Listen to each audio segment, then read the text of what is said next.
Ako nga pala si Romnick Fernandez, dating security guard. Kung saan nakita ang negosyong to sa pamamagitan ng aking kapatid na imbita ko. Ang naging diskarte ko, alam mo, naranasan ko mag-approach sa footbridge. Nakikita ko ng kung sino-sino, nakikita ko ng mga classmate ko, natatawa sila sa akin. Nalulungkot ako pero alam ko sa sarili ko na para sa pamilya ko yung ginagawa ko eh.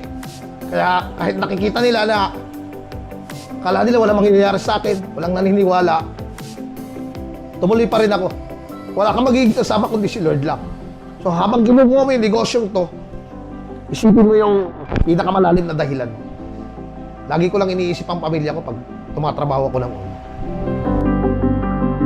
Natutuwa ako kasi ang nakuha namin sa negosyong to, kaming dalawang magkapatid is napatayuan namin ang bahay ng nanay at tatay ko.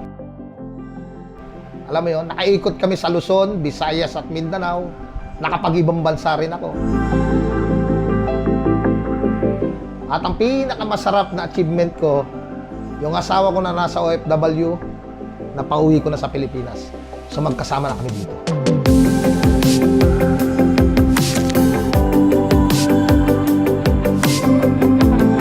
Kapatid, magtiwala ka sa ginagawa mo.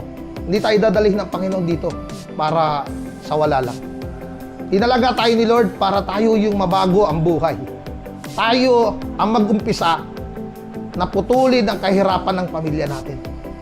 Tibayan mo pa, lagi mong itaas sa Panginoon. Kasi lahat ng kung anumang meron sa amin ngayon, galing sa Panginoon to. At meron din para sa iyo.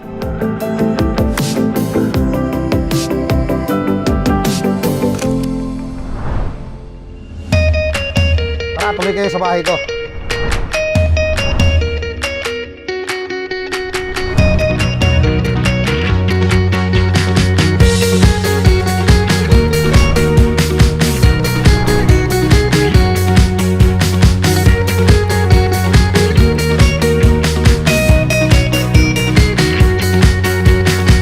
Kapatid, may blessings din si Lord para sa'yo.